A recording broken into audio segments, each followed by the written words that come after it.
Join Wondery Plus to listen to British Scandal 1 week early and ad-free in the Wondery app. Download the Wondery app in your Apple or Google Play mobile app store today.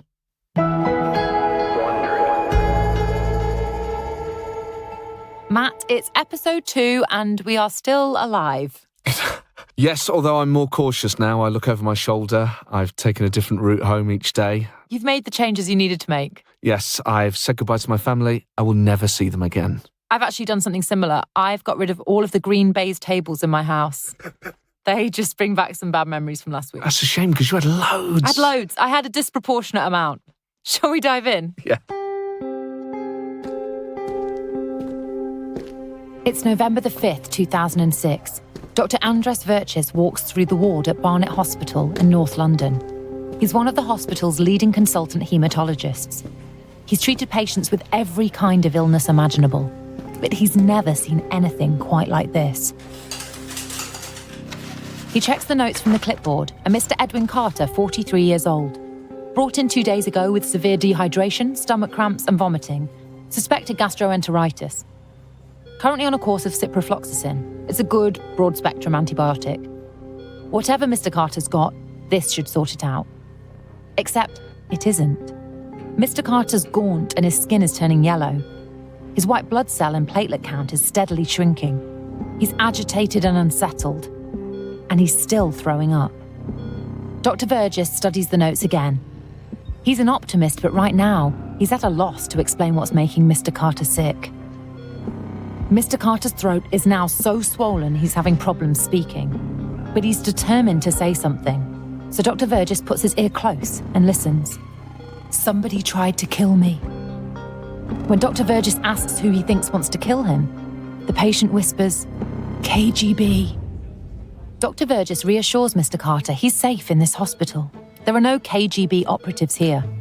The senior nurse comes up and takes Dr. Verges to one side. He keeps talking about spies and agents, and he says he's not really called Edwin Carter at all.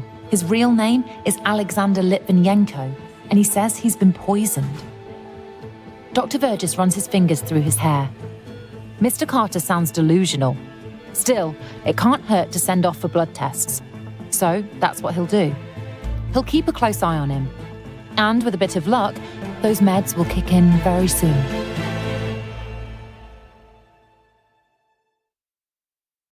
The 27 Club is back.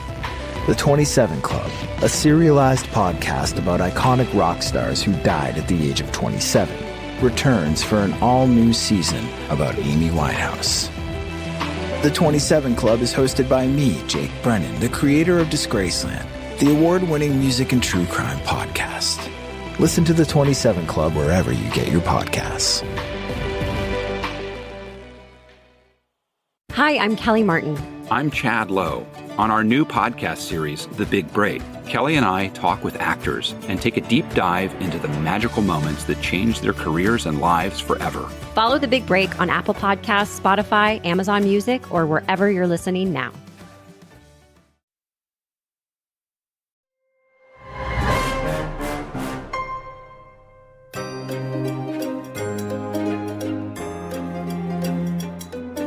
From Wondery, I'm Alice Levine. And I'm Matt Ford. And this is British Scandal.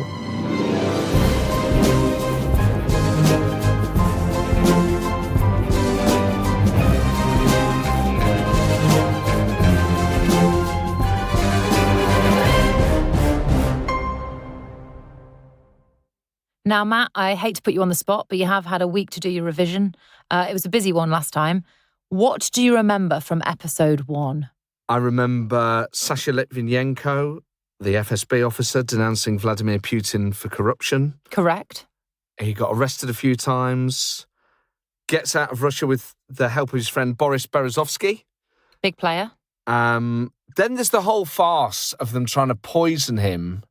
The guy in the shiny suit, Dmitry Kovtun, who you had a real soft spot for.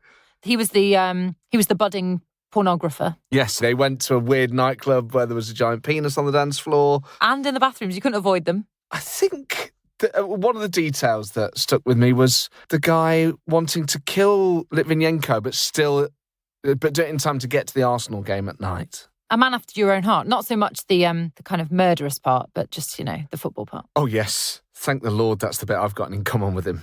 Yeah, I don't really go in for football, but I do like to get my assassinations done before tea time because the traffic. Work can just creep into your private life, can't it?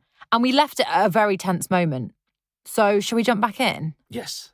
This is episode 2, The Mysterious Edwin Carter.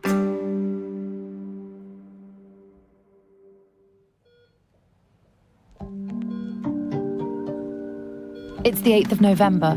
Sasha Litvinenko tries to get up on one elbow in his hospital bed. His lungs are burning. He slumps back. It's been days since he was admitted. The doctors don't seem to be listening to him. He has no doubt what's wrong. It has to be thallium. Time is running out. What's thallium? I thought you would never ask. So apparently it's the KGB poison of choice. It doesn't have a scent. You can't see it in food, and it's really, really hard to detect. But, fun fact, the KGB isn't the only spy organisation to use it. Some Western intelligence agencies also use it. Yeah, you say fun fact. It's more fact than fun, isn't it, Alice? Point taken. Outside, he hears a doctor whispering. We should bring in a psychiatrist. Can you notify the mental health team? Sasha knows there's no time for that. Suddenly, he feels an IV drip go into his arm. He's not sure what they're giving him. A painkiller? A sedative? He feels drowsy, but he has to stay alert. He tries to reach his phone to ring his wife. She'll tell the doctors what he needs, but his arms won't move. He realises he can't even turn his head or cry out for help. The pull of the sedative is too great, and in seconds his body relaxes and falls into a mindless sleep.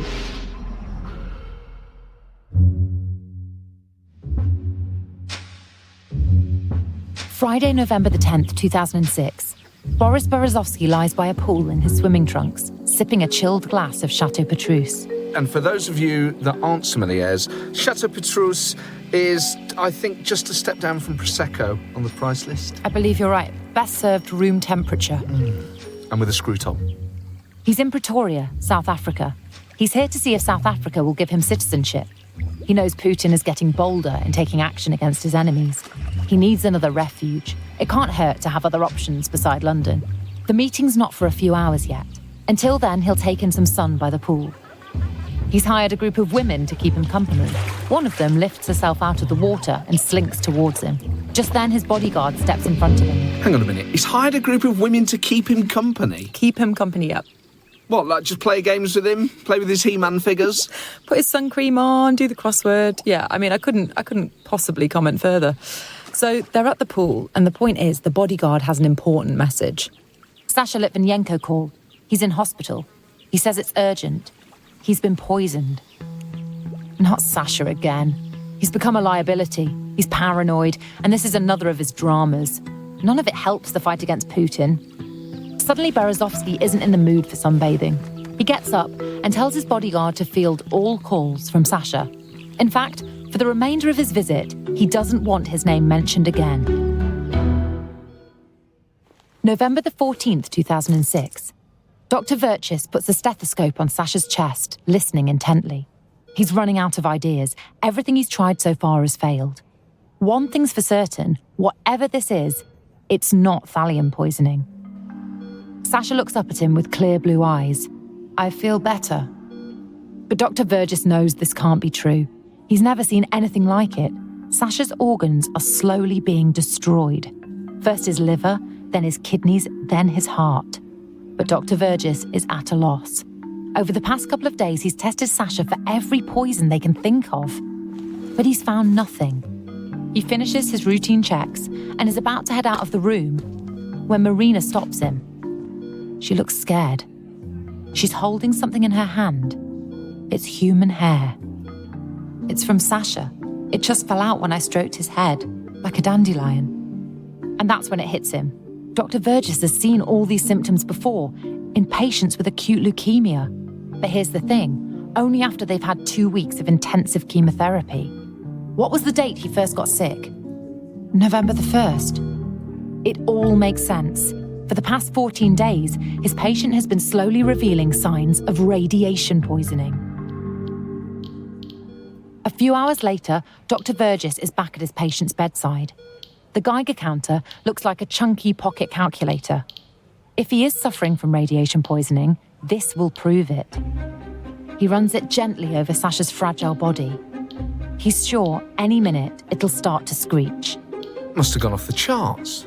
You would think, but Matt, absolutely nothing. What? Dr. Vergis looks at Marina and shakes his head. He writes in his notes, no sign of radiation. 2 days later, another Russian walks down the main corridor in Barnet Hospital. Boris Berezovsky landed from South Africa this morning. He heard Sasha's interview on the BBC. He needs to see Sasha for himself. He stops at the nurse's station and asks where Sasha is. Surely they're going to be at least a little bit suspicious that this guy might be KGB. You would hope. You would certainly hope. Naturally, the nurse is a bit wary. She turns her back and makes a phone call. Berezovsky watches the nurse glance up at him as she talks quietly on the phone. Hospitals bring back bad memories. He still remembers 12 years ago when he was still in Russia. He was getting into his armoured Mercedes when a car bomb went off. It decapitated his driver and blinded his bodyguard. He was lucky. All he got were burns and a stay in hospital. And who was sent to investigate? Sasha Litvinenko. That's when they first met. The nurse hangs up and directs him down the hall. He thinks he's walked into the wrong room. He doesn't recognise the guy lying in the bed. He apologises. He's about to leave when he hears a familiar voice. It's Sasha calling his name. Berezovsky tries not to show his surprise. The shrunken grey man in front of him looks nothing like his old friend. The bastard's got me. Berezovsky's own face is frozen in fear. He's always felt safe in London, but now, looking at Sasha, he realises how vulnerable he is. If someone's trying to kill Sasha, then he could be next. The next day, Peter Clark rubs his eyes and looks around the deserted office at Scotland Yard, London's police headquarters. He's the Deputy Assistant Police Commissioner in counter-terrorism and one of the last people to leave the office, again. He switches off his computer and grabs his coat. He heads to the main doors at the end of the corridor, taps the security code. It's just over a year since London was rocked by a deadly terrorist attack when 4 suicide bombers hit the underground in rush hour. The memory of it's still so clear, particularly the picture of the bus with its roof ripped off by the explosion.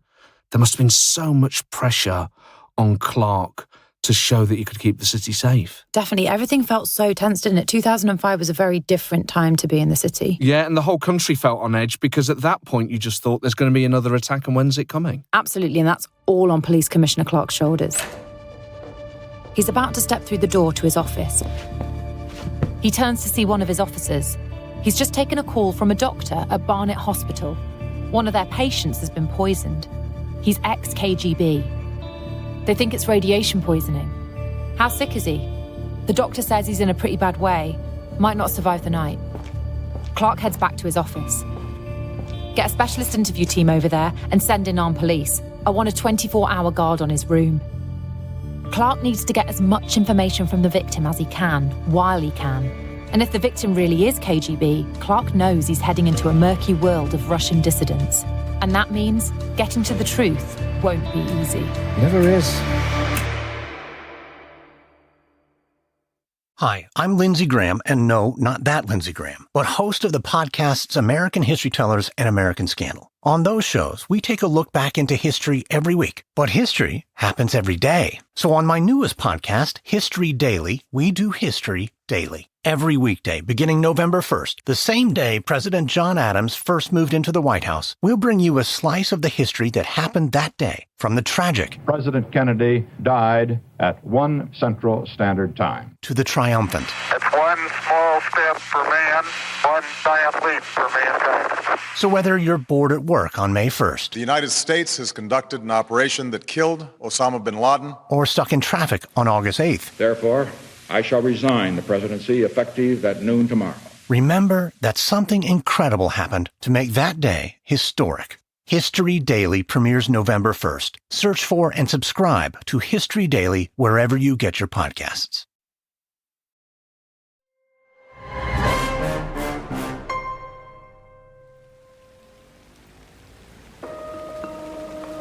Later the same evening, just before midnight, Dr. Vergis stands outside the main doors to Barnet Hospital. He's huddled under the white canopy that covers the doors to avoid the rain. For the past 2 hours, he's been talking to colleagues at University College Hospital, organising a bed for Sasha in the critical care unit. Special branch officers are also in the hospital foyer. Now that they suspect there's been an attempt on Sasha's life, the police are taking no chances. In Britain, it's quite rare for the public to see police with guns, so when you see them, most people are quite shocked. I always feel quite reassured. Do you? Yeah, I think the tough guys are here to shoot the bad guys. I feel safe. Really? When I see police, I feel totally petrified, but then again, I am on the run. Oh, yes, I need to blackmail you about that. Dr. Vergis is relieved when he sees the headlights and reflective green and yellow check border of the ambulance heading towards them.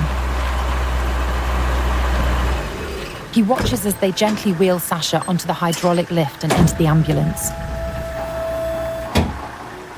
Sasha catches his eye. "Thank you for everything, Doctor." Dr. Vergis nods. He's just sorry he was so sceptical. A few moments later, the blue-lit ambulance heads out of the bay, a police convoy escorting it. Dr. Vergis watches until the taillights disappear from view. He knows Sasha hasn't got long to live. And that means they don't have long to find out what's killing him. An hour after Sasha arrives at University College Hospital, Detective Inspector Brent Hyatt steps out of the lift onto the 16th floor. Hyatt's thin face gives nothing away as he heads to the intensive care unit to interview Sasha Litvinenko. As soon as he enters the room, he can see how exhausted and ill Sasha is. But his job is clear. He has to get as much information as he can before Sasha dies. Hyatt puts in a tape, clicks record, and begins the interview. "Can you tell us what you think has happened to you and why?" For the next 4 hours, Sasha tells his story of his work with the Russian security service, his clash with Putin, his friendship with Anna Politkovskaya. Hyatt is struck by Sasha's methodical mind. He's thinking like a detective, forensically recalling who he met, when and where. His eye for detail and his memory astonish Hyatt.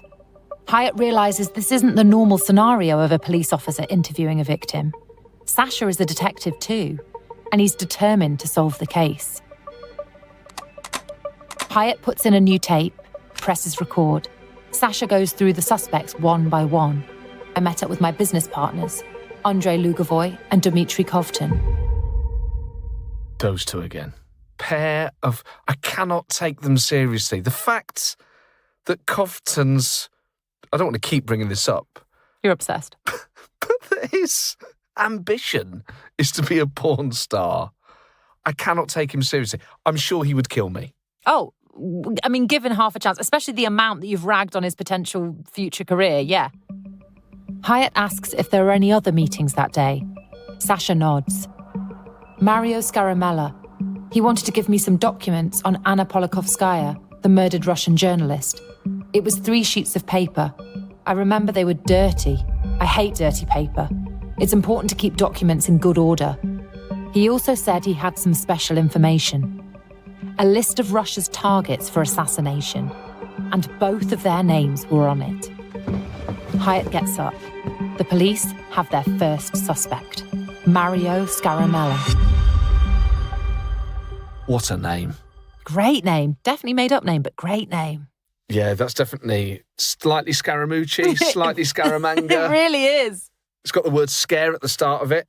No offence to any Scaramellas listening. Thank you for your time. Yeah, if you are a Scaramella, get in touch. Email the show.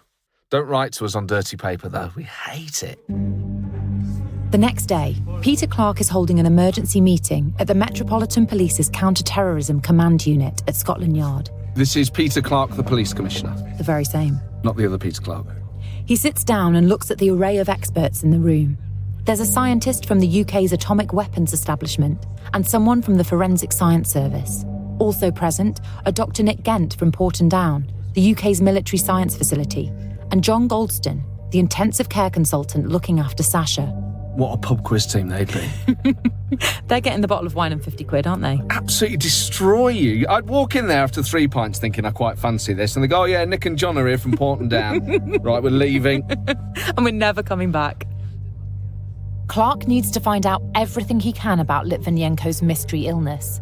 If this is radiation poisoning, he needs to know the type and how the radiation was administered to the victim. Then there's an even bigger question. Is there any threat to the public? Dr. Goldstone starts with a full rundown of the patient's condition, but he admits they have no idea what's causing his illness. They go through possible theories. What if he's been poisoned by another heavy metal or a chemotherapy drug? Or maybe it's some other radioactive substance. Dr. Goldstone reports that unfortunately, the last test was faulty. It showed traces of a radioactive isotope they hadn't seen before. Something called polonium-210. Clark leans forward. You mean plutonium? Which they would presume, surely. Also, talk about embarrassing, like, I think you mean plutonium. It's like, actually, thank you for the mansplain, Clark. But turns out I don't. So Goldstone takes a more gentle tack than I would have. No, polonium. It's a very, very rare element. We've never seen a case of polonium poisoning ever. The most likely explanation is some kind of anomaly in the test, some kind of contamination. Very diplomatic. Pipe down, Clark. That's me, by the way. That's not in the story. To be fair to him, he's police, isn't he? He's not science, so... Well, then don't wade in with the only other thing you know that sounds a bit like polonium. But Do you mean kryptonite? No, we don't, Clark. Thank you. Oh, but if you'd never heard the word before, you might have thought someone Well, else... don't have a guess. I mean, it's not everybody chip in with what they think it might be. Goldstone is about to move on, but Clark interrupts. What are the chances of another sample being contaminated?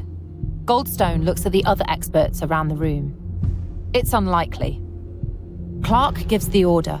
This time they will send the sample to Aldermaston, home of the British nuclear weapons programme. Clark knows a repeat result of polonium is a long shot, but he hasn't many other options, or much time. It's November the 18th at 9:45 p.m, and Detective Hyatt is back in the hospital to interview Sasha Litvinenko. He's got their first suspect, Scaramella, but he can't rely on that yet. Maybe if he walks Sasha through his movements, he might find some other clues. He clicks on the tape machine. So tell me about the day before you think you were poisoned, the 31st of October. I had one meeting on that day. Who with? I can't say. Hyatt's taken aback. This is the first time Sasha has been reluctant to talk. But Hyatt pushes. It's possible that was the day Sasha was poisoned. We need to know who you met and when. Sasha pauses, then points to his bedside cabinet. There's a mobile phone hidden in there. It's the one I used to call MI6. His name is Martin. MI6? So Sasha is also a British spy? It's mad. It's mad. We thought it was already mad, but it's absolutely bonkers. Hyatt rings the number. A man answers. He tells the man Sasha Litvinenko is gravely ill in hospital and is being questioned by the Metropolitan Police under armed guard. An hour later, a slightly built, smartly dressed man turns up and introduces himself as Martin. Martin is one of those guys with a real poker face. If he's shocked at the way Sasha looks, he doesn't show it. Instead, he greets Sasha and shakes Hyatt's hand. He agrees to answer some questions, but not on tape, and only for the next 10 minutes. So Hyatt takes out his pocketbook and pencil and starts his questions. So Matt, the answers that Martin now gives are a really interesting window into the way that MI6 operates. He says that he and Sasha meet up in Waterstone's bookshop in Piccadilly. I'm sure you've been there. Yeah, I've been there for a slice of millionaire shortcake and a cup of tea. I've not been there as a spy. All right, you sound very defensive. So Martin drinks coffee while Sasha eats pastries. My kind of guys. Right? In the coffee shop, Sasha gives Martin information on Russian organised crime in Britain, especially London. In return, he gets an encrypted cell phone, a passport, and a monthly salary of £2,000. Hyatt asks the names of the people Sasha was investigating, but Martin stays silent. This is urgent. A man is dying and we don't know how many more people are at risk.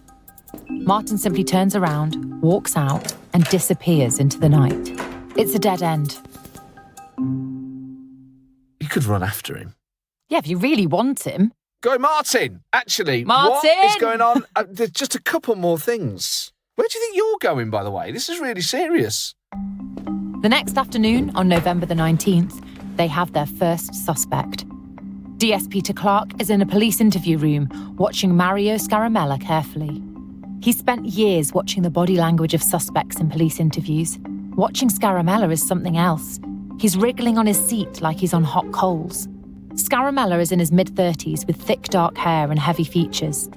He's wearing an open-neck blue shirt underneath a jacket with brass buttons and a silk dark blue handkerchief neatly folded in the breast pocket. Even though it's not a particularly sunny day, he came in wearing sunglasses. A bit theatrical, Clark thinks. And a bit of a giveaway. Sunglasses usually mean a suspect has something to hide. Or a massive hangover. True. Very true. Clark takes him through the events of November the 1st. Yes, Scaramella confirms he met Sasha Litvinenko at the Itsu sushi restaurant that day. Sasha had soup and he himself didn't eat. Yes, he did give Sasha papers about the death of the journalist, Anna Polakhovskaya. Clark asks him about his work. Scaramella says he's a professor at Naples University, but he also works as a security consultant and nuclear expert. He's helping the UK Independence Party in Britain. He's also advising the Italian Prime Minister, Silvio Berlusconi, on Russian intelligence. If you could pick the two most rogue outfits in European politics at the time, you would pick UKIP and Berlusconi. Ding, ding. You just can't get more dodgy than that. Clark lets him talk for a while before he delivers a killer blow. I rang the university. They've never heard of you. Scaramella looks flustered. He backtracks, says that the job's a cover. He's really in the Italian Secret Service. I talked to them too. Sure, they know you, but they turned you down. Clark watches Scaramella's eyes dart around the room. Then Scaramella tries another tack. Litvinenko poisoned me at the meeting. He's the assassin. Hang on, so now he's saying that Sasha poisoned him and thereby poisoned himself? I agree, it's totally wild. Clark hasn't got enough to charge him, at least not yet. But the more Scaramella lies, the more Clark thinks he might just have his man. Suddenly the door opens and an officer comes in. The officer whispers in Clark's ear. Forensics are on the phone. I love how you've said that with a slight weariness of someone who actually works there. Forensics are on the phone. Oh, not again. Forensics are on the phone. Tell them I'm out. The paperwork with forensics, honestly. Such a hassle. Clark leaves the room and takes the call. The forensics officer on the end of the line has just finished testing the hotel room where Scaramella stayed on November the 1st. It's negative. No traces of radiation found. There goes that theory. Clark takes a deep breath. A minute ago, he'd hoped he had his main suspect. But now, Mario Scaramella's been downgraded. Clark will have to let him go. There are only two others that Sasha met that day. Andrei Lugovoy and Dmitry Kovtun. He tells his team he wants background checks and traces on every move the pair made on November the 1st. He wants flight details, credit card receipts, hotel bookings. He wants to know who they met while they were in London, when and why. Lugovoy and Kovtun just became official suspects.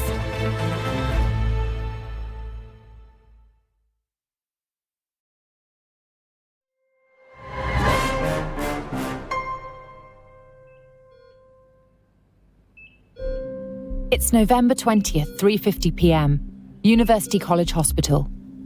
Sasha's wife, Marina, walks into his intensive care room.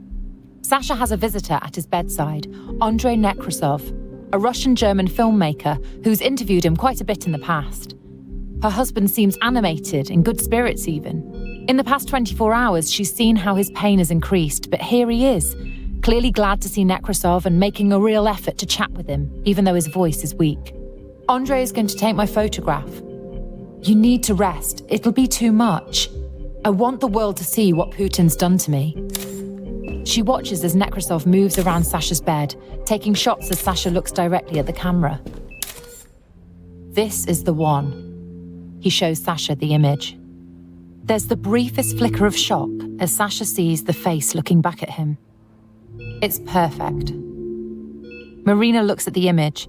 Her husband's face is drawn, his eyes sunken and his cheeks hollow. He's wearing his hospital gown and has wires taped to his body, linked to drips and monitors. But he's looking directly out from the hospital bed, his eyes clear despite the pain. For a brief moment, she's struck by how calm he looks, peaceful almost. Maybe, she thinks, it's because for the first time in a long time, he's finally being believed. The next day, the photo will be on the cover of newspapers across Britain. The headline from the Guardian paper reads, "Clinging to life and under armed guard, the spy the Kremlin denies poisoning." Sasha's story has become a national scandal.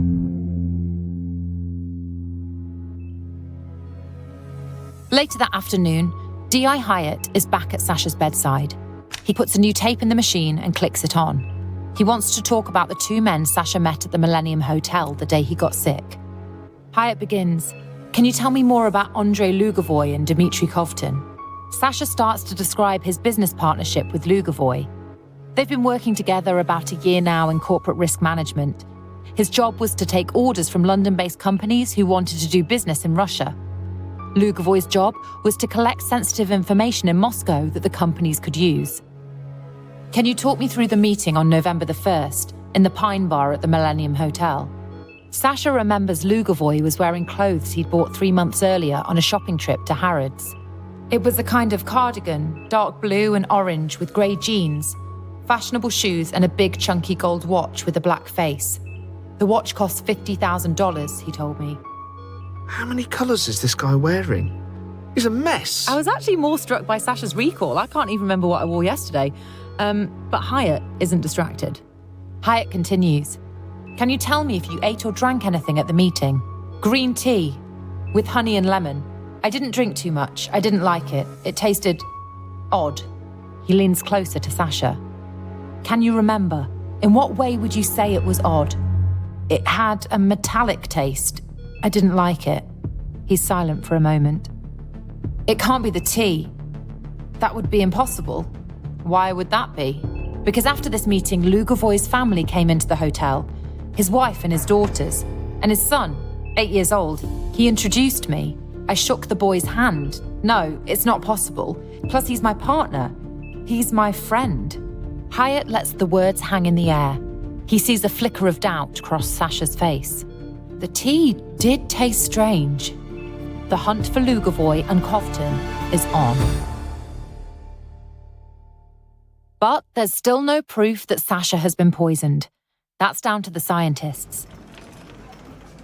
Right now, Sasha's blood and urine samples are in a trolley, making their way down a long, strip-lit corridor to a specialist lab for testing. A guy in his mid-30s with round glasses and a white lab coat picks up the tube of Sasha's sample and pours some into a vessel. He attaches a vacuum pump, removes the air, then attaches the lead from the vessel's camera to his computer.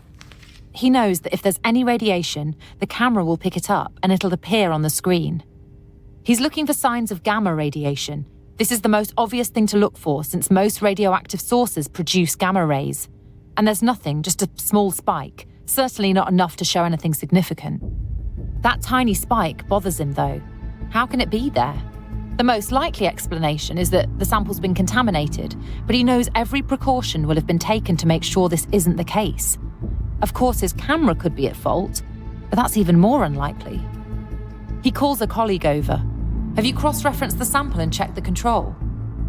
He repeats the experiment. They look at the screen. The small gamma ray spike is still there.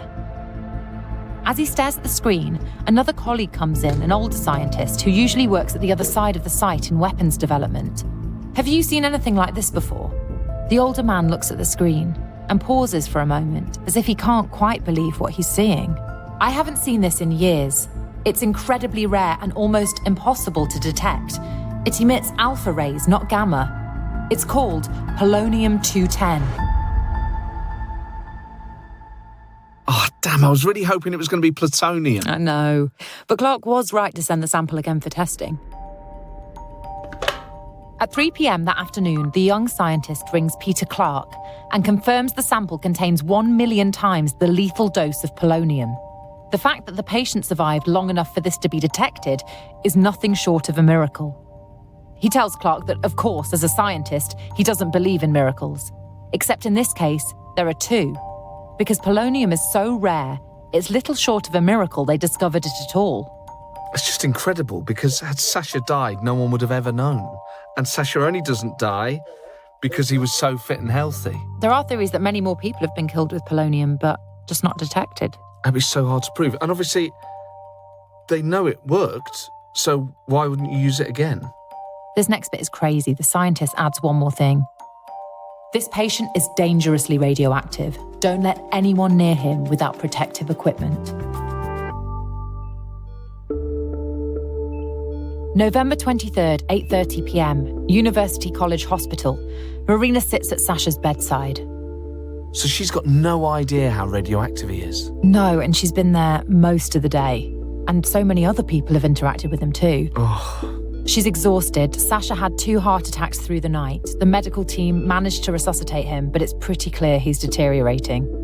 When Marina asked the doctors that morning what his chances were, they told her, where there's life, there's hope. She's been clinging to those words all day. Her young son, Anatoly, is being looked after by her friends. He's only 12, but he's grown up a lot in the last few weeks. Sometimes it catches her by surprise just how mature he is. Tonight she knows she'll have to prepare him for the worst. She leans over to Sasha now and whispers she has to go. His eyes open slowly. A lump catches in her throat. Don't worry, tomorrow morning I will come and everything will be fine. She knows neither of them believe this, but to say anything else would be to voice her worst fears, and right now that's something she just can't face. She's been home for 20 minutes when she gets a call from the hospital. He's got worse, and this time they might have to say goodbye. But when they get to the hospital, they're already too late. A doctor leads them into the family room. Marina can tell by his face. Sasha's gone. The first thing Marina notices is how peaceful her husband looks now he's no longer connected to monitors and machines. She feels her fingers grip Anatoly's hand, but he breaks free and runs from the room. Marina kisses Sasha's face, strokes his head gently, holds his hand. At least he's not in pain anymore. The rest of the night passes in a blur. She manages to settle Anatoly at around 1 a.m, but an hour and a half later the police ring. They tell her to pack some things, essentials only. She doesn't quite understand what's going on, but half an hour later at 3 o'clock in the morning, several squad cars turn up. A policeman tells her to take her bags and step outside the house. As soon as she does, officers in hazmat suits start sealing the rooms. That's when she first hears the word polonium. Her home is a radioactive crime scene. She's lost her husband and her home, and now her health is at risk. London is about to be thrown into a full-scale counter-terrorism operation, and Marina is right in the middle of it. Right, tell me you're not stopping there. Yep. What? Alice! Afraid so. This is the second episode in our series, The Litvinenko Affair. If you like our show, please give us a 5-star rating and a review, and be sure to tell your friends. You can listen to new episodes 1 week early and ad-free right now by joining Wondery Plus in the Wondery app. Subscribe on Apple Podcasts, Amazon Music, the Wondery app, or wherever you're listening right now. Join Wondery Plus in the Wondery app to listen for free. In the episode notes, you'll find some links and offers from our sponsors. Please support them. By supporting them, you help us offer you this show for free. Another way to support us is to answer a short survey at wondery.com/survey. A quick note about our dialogue. In most cases, we can't know exactly what was said, but all of our dramatisations are based on historical research.